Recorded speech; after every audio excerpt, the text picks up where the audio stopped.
من حسنов Давудхоҷа аз соли 2001 то 2011 раиси бахши ҳизби наҳзати исломӣ дар ноҳияи Ҷиргатол.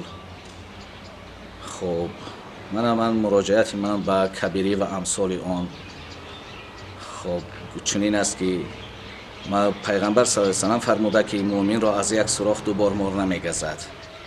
мардуми заҳматкашидаи мо азияти террору азиятҳои артиши наҳзати исломиро дар инҷа диданд ва боварии комил дорам ки дигар фиребу дастисаҳои шуморо намехӯранд ва аз шумо низ хоҳиш мекунам ки аз пайи дастисакорӣ нашавед, чун худованд дар Қуръон низ фармуда ки алфитнату ашадду минал қатли, яъне фитна аз қатл сахттар аст ва касоне ки фитна меангезанд онҳо кишвареро ба вайронӣ мекашанд. агар қотил як нафарро бикушад, фитнаангез боиси фалокати садҳо шаҳру ноҳия, садҳо одамони бегуноҳ мегардад.